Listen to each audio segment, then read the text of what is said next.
Welcome back. ముందు వీడియోలో సమితుల గురించి పార్ట్ 1 ఇంట్రడక్షన్ కంప్లీట్ అయింది. ఇది పార్ట్ 2 ఉపసమితి. ఏ సమితిలోనున్న ప్రతి మూలకము బి సమితిలో ఉంటే ఏ సమితిని బి సమితి యొక్క ఉపసమితి అంటారు. ఏ సమితిలో ప్రతి మూలకము అంటే రెండు సమితులు ఇచ్చినప్పుడు ఏ అనే సమితి బి అనే సమితి ఇచ్చినప్పుడు ఏ సమితిలో ఉన్న ప్రతి మూలకము బి సమితిలో ఉండాలి. అప్పుడు ఏ సమితిని బి సమితి యొక్క ఉపసమితి అంటారు. ఎందుకని ఏ సమితిలో ఉన్న మూలకాలన్నీ బి సమితిలో ఉంటాయి. అప్పుడు ఏ సమితి అనేది బి సమితికి ఉపసమితి అవుతుంది. ఏ అనే సమితి బి అనే సమితికి ఉపసమితి అయితే ఈ విషయాన్ని ఏ సబ్సెట్ ఆఫ్ బి కింద రాస్తాం.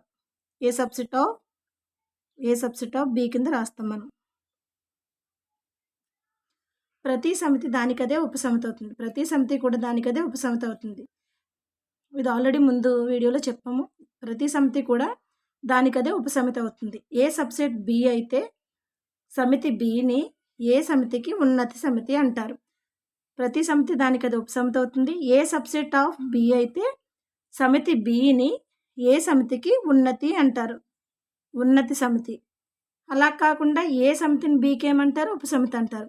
ఏ సమితి అనేది బి యొక్క ఉపసమితి అవుతుంది.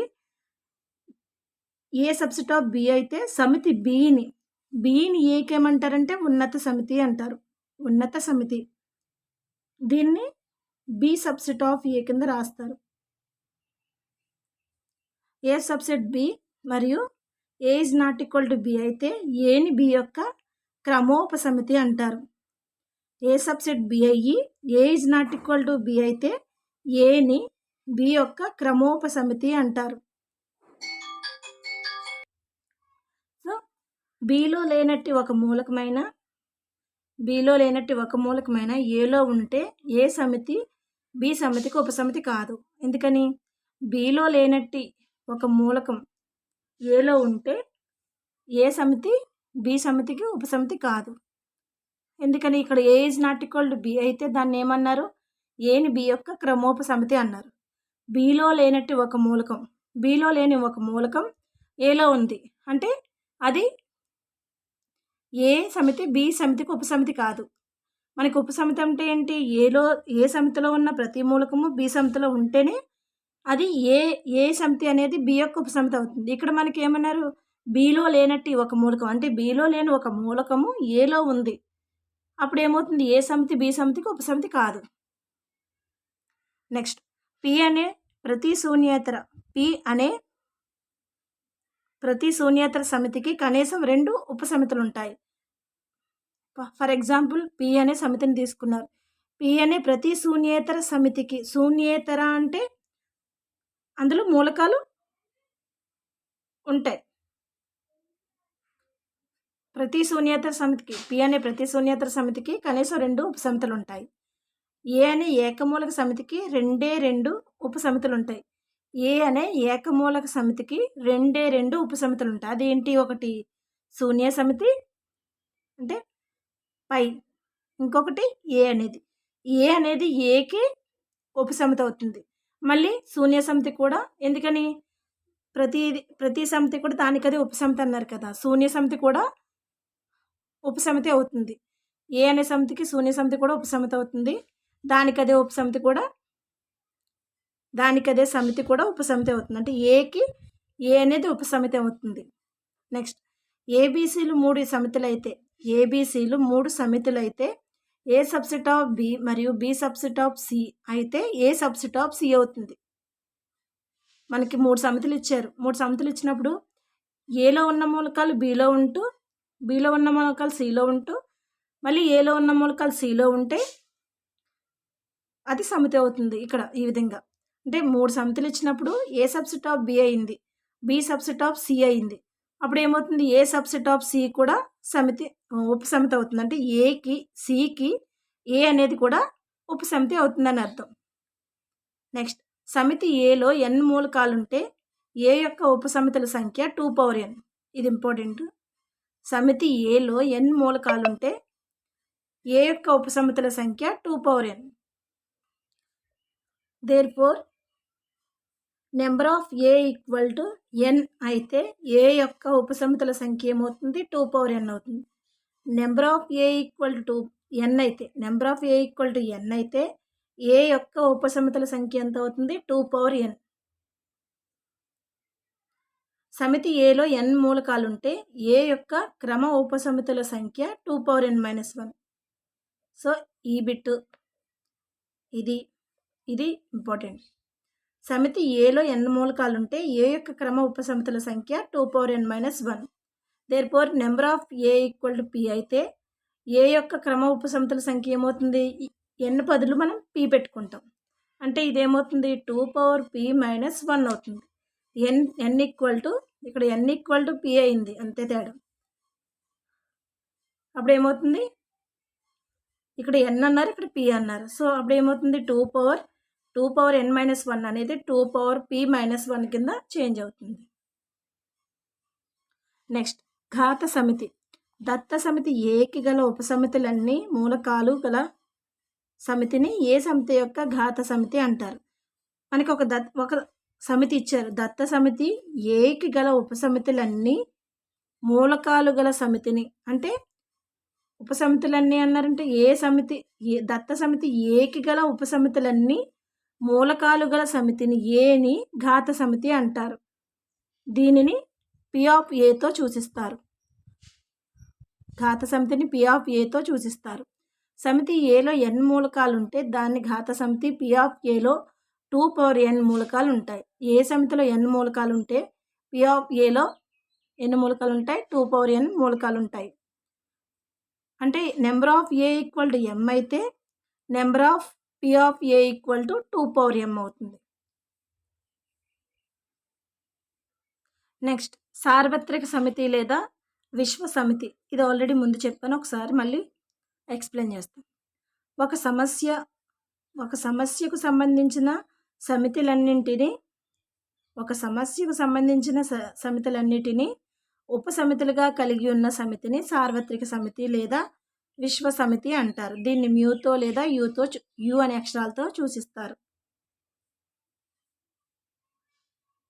ఏబి సమితులలో ఉమ్మడి మూలకాలు లేకుంటే ఏబి సమితులను వియుక్త సమితులు అంటారు. అంటే ఏ సమితిలోను బి సమితిలోను సేమ్ మూలకాలు, ఉమ్మడి మూలకాలు లేకుంటే ఏబి సమితులను వియుక్త సమితులు అంటారు. ఏబీలు వియుక్త సమితులు అయితే ఏ ఇంటర్సెక్షన్ బి అనేది పై అవుతుంది. ఎందుకని? ఏ ఇంటర్సెక్షన్ బి అంటే ఇంటర్సెక్షన్ ఇచ్చారంటే మనకి ఇక్కడ ఉమ్మడి మూలకం, ఇక్కడ ఉమ్మడి మూలకాలు లేవన్నారు కాబట్టి ఏమవుతుంది? అది పై అవుతుంది, శూన్య సమితి అవుతుంది. నెక్స్ట్ జాన్ వెన్ అనే ఆంగ్ల గణిత శాస్త్రజ్ఞుడు సరళ సంవృత పటాలను సమితులను సూచించడానికి మొదటిసారిగా ప్రయోగించాడు. జాన్ వెన్ అనే ఆంగ్ల గణిత శాస్త్రజ్ఞుడు సరళ సంవృత పటాలు అంటే మనకి కంప్లీట్గా ఉండాలి, పూర్తిగా క్లోజ్ అవ్వాలి. అది ఏ ఆకారమైనా సరే ఈ విధంగా మనకి పూర్తి అయిపోయి ఉండాలి. ఈ విధంగా పూర్తి అవ్వాయి అంటే ఎక్కడ కూడా ఓపెన్ అనేది ఉండకూడదు. ఇలా ఉన్న పటాలను ఏమంటారు? సరళ సంవృత పటాలు అంటారు. జాన్ వెన్ అనే ఆంగ్ల గణిత శాస్త్రజ్ఞుడు సరళ సంవృత పటాలను సమితులను సూచించడానికి మొదటిసారిగా ప్రయోగించాడు. సో ఈ బిట్ అడిగితే అడగొచ్చు ఎగ్జామ్లో. స్విట్జర్లాండ్ దేశానికి చెందిన లెనార్డ్ ఆయిలర్ కూడా వీటిని ఉపయోగించాడు. కావున వీటిని వెన్ ఆయిలర్ చిత్రాలు అని సంక్షిప్తంగా వెన్ చిత్రాలు అంటారు. సో వెన్ డయాగ్రామ్స్ అంటారు, వెన్ ఆయిలర్ చిత్రాలని కూడా అంటారు. వెన్ చిత్రాలని పిలిచింది ఎవరి వల్ల? స్విట్జర్లాండ్ దేశానికి చెందిన లెనార్డ్ ఆయిలర్ వల్ల వీటిని వెన్ ఆయిలర్ చిత్రాలు అంటారు, లేదా వెన్ చిత్రాలు అని అంటారు. వెన్ చిత్రాలు.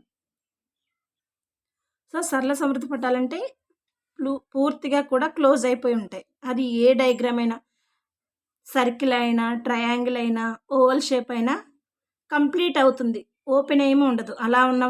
అలా ఉన్నవి పటాలు సంవృత పటాలు. సమితులను సూచించడానికి క్రింది వానిలో ఏ సరళ సంవృత పటాన్నైనా వాడవచ్చు. సమితులను సూచించడానికి ఈ క్రింది వాటిలో ఏ పటాన్నైనా మనం వాడచ్చు. విశ్వ సమితిని సూచించడానికి సాధారణంగా దీర్ఘచతురస్రాన్ని వాడుతుంటారు. మనకి విశ్వ సమితిని సూచించడానికి సాధారణంగా దీర్ఘచతురస్రాన్ని ఉపయోగిస్తారు. ఇది విశ్వ సమితి యొక్క గుర్తు. యు లేదా మ్యూ ఆర్ యుతో సూచిస్తారు. ఇవి రెండు symbols. Next a subset you లేక యు సబ్సెట్ ఏ యొక్క వెన్ చిత్రం. సో దీని మీనింగు కూడా ఒకటే. ఏ అనేది దీనికి సబ్సెట్. ఏ అనేది ఏ సబ్సెట్ ఆఫ్ యు అవుతుంది. ఇది కూడా ఇక్కడ ఏ సబ్సెట్ ఆఫ్ యు అవుతుంది. వెన్ చిత్రం ఏ విధంగా ఉంటుందంటే ఈ విధంగా ఉంటుంది. ఏ అనే సమితి విశ్వ సమితిలో ఏ అనేది ఒక సమితి అని. అంటే ఈ విశ్వ సమితికి ఏ అనేది ఉపసమితి అవుతుంది. Next B subset of A మరియు ఏ సబ్సెట్ ఆఫ్ యు యొక్క వెన్ చిత్రం అన్నారు. బి సబ్సెట్ ఆఫ్ ఏ అంటే ఏ సమితికి బి అనేది ఉపసమితి అవుతుంది. మరలా యు అనే సమితికి ఏ సమితి అనేది ఉపసమితి అవుతుంది కదా. సో ఈ విధంగా వెన్ చిత్రాలని డ్రా చేస్తారు. ఇక్కడ ఏబి సమితిలో విశ్వ సమితిలో ఉంటాయి. ఈ విశ్వ సమితిలో ఏబి సమితులు అనేవి ఉంటాయి. Next C subset of B, B subset of A మరియు ఏ సబ్సెట్ ఆఫ్ యు యొక్క వెన్ చిత్రం అన్నారు.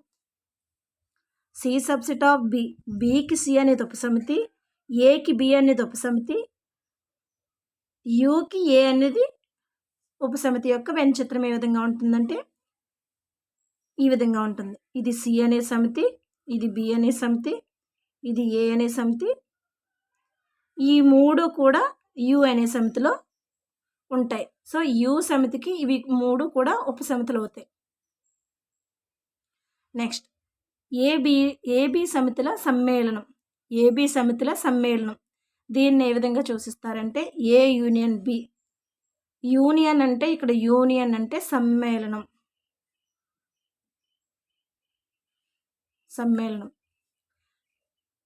ఏలో కానీ లేక బిలో కానీ రెండిట్లోనూ కానీ ఉన్న మూలకాలన్నింటినీ కలిగి ఉన్న సమితిని ఏబీల సమ్మేళనం అంటారు. అంటే ఏలో ఉన్న మూలకాలు మరియు బిలో ఉన్న మూలకాలన్నింటినీ కలిపి సమ్మేళనం అంటారు. సమితులు ఏబీల సమ్మేళనంను ఏ యూనియన్ బితో సూచిస్తారు. ఇవి ఏ మరియు బిలో ఉన్న మూలకాలు మొత్తం ఏ యూనియన్ బితో సూచిస్తారు. దీన్ని సమితి రూపంలో రాస్తే A union B equal to set of X such that X belongs to A or X belongs to B or X belongs to A and B. అంటే మూలకాలు అనేవి ఏకి చెందుతాయి, బికి చెందుతాయి, మరియు ఏ మరియు బికి కూడా చెందుతాయి. ఎందుకని యూనియన్ కాబట్టి ఏ యూనియన్ బిలో ఉంటాయి కాబట్టి. X belongs to A, X belongs to B. Next A union B venn చిత్రం. ఏ యూనియన్ బి యొక్క వెన్ చిత్రం ఏ విధంగా ఉంటుందంటే ఈ విధంగా ఉంటుంది. ఇది ఏ అనే సమితి, ఇది బి అనే సమితి. ఈ రెండు సమితుల మధ్య ఏ యూనియన్ బి ఈ విధంగా ఉంటుంది. ఏ యూనియన్ బి అంటే మొత్తం అన్ని మూలకాలు ఉంటాయి. ఏలో ఉన్న మూలకాలు బిలో ఉన్న మూలకాలు కలిపి ఏ యూనియన్ బిలో ఉంటాయి. నెక్స్ట్ రెండు సమితుల సమ్మేళనం స్థిత్యంతర ధర్మమును కలిగి ఉంటుంది. రెండు సమితుల యొక్క సమ్మేళనం స్థిత్యంతర ధర్మమును కలిగి ఉంటుంది. అంటే A union B equal to B union A. అంటే ఇందులో ఉన్న మూలకాలు కలిపి ఏ యూనియన్ బి అనొచ్చు, బి యూనియన్ ఏ అనొచ్చు. నెక్స్ట్ సమితుల సమ్మేళనం సహచర ధర్మాన్ని కలిగి ఉంటుంది. సమితుల సమ్మేళనం సహచర ధర్మాన్ని కలిగి ఉంటుంది. అంటే A union B union C equal to A union B union C. శూన్య సమితి పై అనున్నది సమితుల సమ్మేళనం నందు తత్సమాంశం. శూన్య సమితి పై అనున్నది సమితుల సమ్మేళనం నందు తత్సమాంశం. అంటే A union phi equal to phi union A equal to A వస్తుంది. ఎందుకని పై అనేది శూన్య సమితి, ఏ యూనియన్ పై అన్నారు కాబట్టి ఏలో ఉన్న మూలకాలు మాత్రమే మనకు వస్తాయి. ఇక్కడ పై యూనియన్ ఏ అన్నా కూడా ఏలో ఉన్న మూలకాలు. సో ఇంకా లాస్ట్కి వచ్చేది ఏంటి, ఏ అనే మూలకంలో ఉన్న ఏ అనే సమితిలో ఉన్న మూలకాలు మాత్రమే మనకి ఉంటాయి. కాబట్టి A union phi equal to phi union A equal to A అవుతుంది. ఇది ఫార్ములా. నెక్స్ట్ ఏ ఒక శూన్యేతర సమితి అయితే A union A equal to A అవుతుంది. ఈ ధర్మాన్ని అపవర్తిత ధర్మం అంటారు. A union A equal to A అయితే ఆ ధర్మం అపవర్తిత ధర్మం అవుతుంది. ఏబి సమితుల ఛేదనము అంటే ఏ ఇంటర్సెక్షన్ బి. సో ఇక్కడ ఇంటర్సెక్షన్ అనేది ఛేదనం. ఏబి సమితులలో గల ఉమ్మడి మూలకాలను కలిగి ఉన్న సమితిని ఏబీల ఛేదన సమితి అంటారు. ఏబీల ఛేదన సమితి అంటే ఏలో ఉన్న మూలకాలు, బిలో ఉన్న మూలకాలు మనం వేసుకున్న తర్వాత ఏలోను బిలోను కామన్గా ఉండేవి అంటే ఉమ్మడి మూలకాలు కలిగి ఉంటే మాత్రమే అది ఏబీల ఛేదన సమితి అవుతుంది.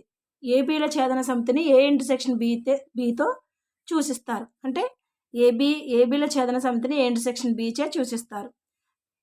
Therefore, A intersection B equal to set of X such that X belongs to A మరియు X belongs to B. అంటే X అనేది ఉమ్మడి మూలకం అయితే అది Aకు చెందుతుంది, Bకు చెందుతుంది. ఉమ్మడి మూలకాలు మాత్రమే ఉంటే ఏ ఇంటర్సెక్షన్ B వెన్ చిత్రం ఏ విధంగా ఉంటుందంటే ఇది A యొక్క సమితి, ఇది B యొక్క సమితి.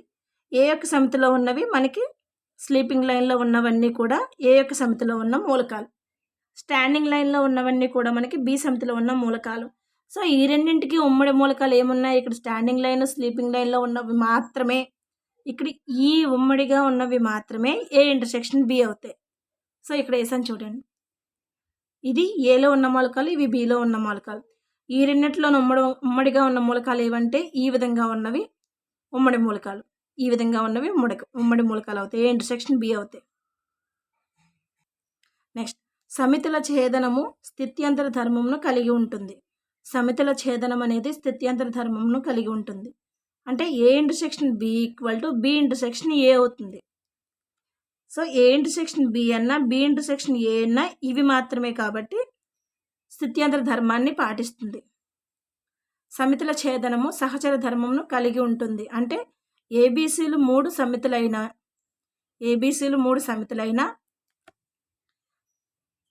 ఏ intersection B intersection C equal to A intersection B intersection C. అంటే ఏ ఇంటర్సెక్షన్ బి చేసి తర్వాత ఈ రెండింటిలో వచ్చిన మూలకాలతో ఇంటర్సెక్షన్ సి చేస్తాం. అదేవిధంగా బి ఇంటర్సెక్షన్ సి చేసి ఈ రెండింటిలో వచ్చిన మూలకాలను బట్టి ఏ ఇంటర్సెక్షన్ ఈ మూలకాలు ఉమ్మడి మూలకాలు తీస్తాం. అంటే ఇక్కడ కూడా మనకి కామన్గా వచ్చాయంటే అది సమితుల ఛేదనం అనేది సహచర ధర్మాన్ని కలిగి ఉంటుంది. నెక్స్ట్, ఏ అనేది ఏదైనా ఒక శూన్యేతర సమితి అయ్యి A intersection phi equal to phi intersection A equal to A అవుతుంది. ఇది ఆల్రెడీ చెప్పింది. దీన్నే తత్సమాంస ధర్మం అంటాము. ఇక్కడ పై అనేది శూన్య సమితిని సమితుల ఛేదనంలో తత్సమాంసం అంటారు. సో మనకి ఇది సమితుల ఛేదనంలో పై అనేది తత్సమాంస, ఇది పై అనేది శూన్య సమితి, సమితుల ఛేదనంలో తత్సమాంసం. ఇది మనకి అక్కడ ఏమన్నాం, సమ్మేళనంలో A union phi equal to phi union A equal to A అయింది. అక్కడ కూడా ఏనే వచ్చింది. నెక్స్ట్, సమితుల ఛేదనము సమితుల సమ్మేళనముపై విభాగ న్యాయంను పాటిస్తుంది. అంటే ఏబీసీలు ఏవేని మూడు సమితులు అయినా A intersection B union C equal to A union A intersection B A union A intersection C అవుతుంది. అంటే A intersection B union C equal to A intersection B union A intersection C అవుతుంది. ఇది విభాగ న్యాయం, సమితుల ఛేదనము మరియు సమ్మేళనముపై విభాగ న్యాయం పాటిస్తుంది అన్నారు. నెక్స్ట్, సమితుల సమ్మేళనం సమితుల ఛేదనంపై విభాగ న్యాయాన్ని పాటిస్తుందంటే అంటే ఏబీసీలు ఏవేని మూడు సమితులు అయినా ఏ యూనియన్ బి. ఇక్కడ ఒకసారి చూడండి, ఫస్ట్ మనకి సమితుల ఛేదనం అన్నారు. సమితుల ఛేదనము సమితుల సమ్మేళనంపై విభాగ న్యాయం పాటిస్తుంది. ఇక్కడ ఏమన్నారు, సమితుల సమ్మేళనం, ఫస్ట్ సమ్మేళనం వచ్చింది. ఇక్కడ సమితుల సమ్మేళనం అంటే యూనియన్, సమ్మేళనము సమితుల ఛేదనంపై విభాగ న్యాయాన్ని పాటిస్తుంది. అంటే ఫర్ ఎగ్జాంపుల్ ఏబీసీ అనే మూడు సమితులు తీసుకున్నప్పుడు A union B intersection C equal to A union B intersection B union C అవుతుంది. సో ఈ రెండు కూడా ఇంపార్టెంట్, గుర్తుపెట్టుకోవాల్సింది. A intersection B union C equal to A intersection B union A intersection C.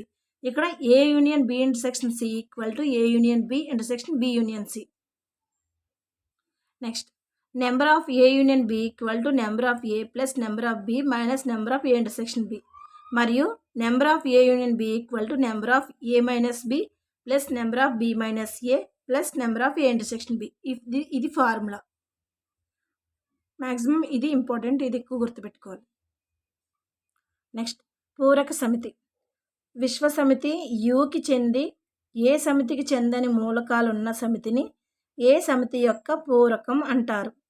దీన్ని ఏ డాష్ లేదా ఏ క్యాప్గా సూచిస్తారు. విశ్వ సమితి యుకి చెంది ఏ సమితికి చెందని మూలకాలున్న సమితిని ఏ సమితి యొక్క పూరకం అంటారు. దీన్ని ఏ డాష్ లేదా ఏ క్యాప్గా సూచిస్తారు. ఏ డాష్ ఈక్వల్ టు మ్యూ లేదా యు మైనస్ ఏ అవుతుంది. అంటే విశ్వ సమితిలో ఉంటాయి కానీ ఏలో ఉండవు, దాన్ని ఏ డాష్ కింద అంటారు. ఏ డాష్ అంటే పూరక సమితి.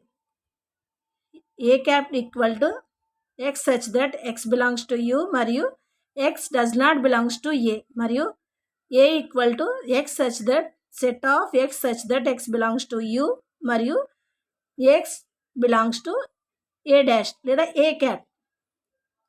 ఏ మరియు ఏ క్యాప్లు వియుక్త సమితులు కావున A intersection A cap equal to phi మరియు A union A cap equal to U. A comma A dash, ఇక్కడ ఏ డాష్ అనొచ్చు, ఏ క్యాప్ కూడా అనొచ్చు. ఏ మరియు ఏ డాష్లు వియుక్త సమితులు కావున A intersection A dash equal to phi అవుతుంది. సో దీన్ని ఈ విధంగా కూడా రాయొచ్చు. A intersection A dash equal to phi and A union A dash equal to U అవుతుంది. ఎందుకని ఏ డాష్లో ఉంటాయి కానీ ఏలో ఉండవు, అవి యూలో ఉంటాయి. నెక్స్ట్ సమితుల భేదం. సమితి ఏలో ఉంటూ బి సమితిలో లేని మూలకాలను మాత్రమే కలిగి ఉన్న సమితిని ఏ బిల భేదం అంటారు. దీనిని ఏ మైనస్ బిగా రాస్తాం. భేదం అంటేనే మనకి డిఫరెన్స్. ఏలో ఉంటాయి బిలో ఉండవు, లేదా బిలో ఉంటాయి ఏలో ఉండవు. సమితి ఏలో ఉంటూ బిలో లేని మూలకాలను మాత్రమే కలిగి ఉన్న సమితిని ఏ బిల భేదం అంటారు. దీనిని ఏ మైనస్ బిగా రాస్తాం. ఏ కామా బి సమితుల భేదం A minus B. X such that set of X such that X belongs to A మరియు x does not belongs to B. ఏలో ఉంటాయి కానీ బిలో ఉండవు. Next A minus B not equal to B minus A. అంటే సమితుల భేదం స్థిత్యంతర ధర్మాన్ని కలిగి ఉండదు. ఇక్కడ సమితుల భేదంలో స్థిత్యంతర ధర్మం అనేది పాటించదు. ఏకమూలక సమితి. ఏకమూలక సమితి అంటే ఒకే ఒక మూలకమును కలిగి ఉన్న సమితిని ఏకమూలక సమితి అంటారు. అంటే ఒక సమితిలో ఒక మూలకం మాత్రమే ఉంటే ఆ సమితిని ఏకమూలక సమితి అంటారు. సరి ప్రధానాంకాల సమితి అన్నారు. సరి ప్రధానాంకాల సమితి అంటే ఏమవుతుంది, మనకి 2 అనేది సరి ప్రధాన సంఖ్య కాబట్టి 2 ఒకటే ఉందంటే ఇది ఒక మూలకమే ఉంది కాబట్టి దీన్ని ఏకమూలక సమితి అంటారు.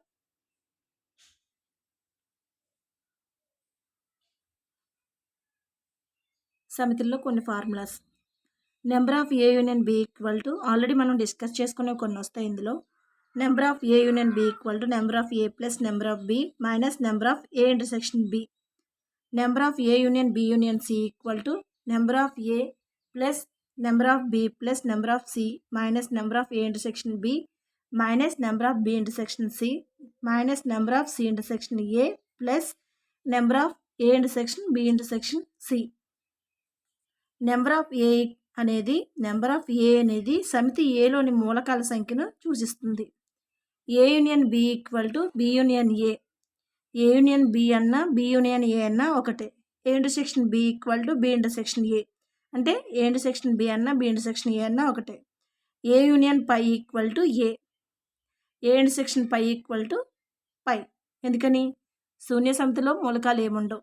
సో ఏ సమితిలో ఉన్న మూలకాలకి శూన్య సమితికి మూలకాలకి ఇంటర్సెక్షన్ వేస్తే ఛేదనం, సమితిలో ఛేదనం వేస్తే ఏమొస్తుంది, పై వస్తుంది. యూనియన్ అయితే మాత్రం ఏ వస్తుంది. A intersection mu equal to A అవుతుంది.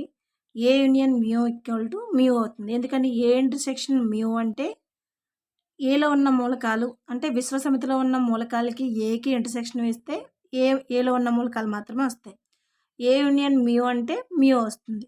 A union A equal to A intersection A equal to A. A intersection B union C equal to, ఇది ఆల్రెడీ మనం చెప్పుకున్నాం. A intersection B union C equal to A intersection B union B intersection C. A union B intersection C equal to A union B intersection B union C.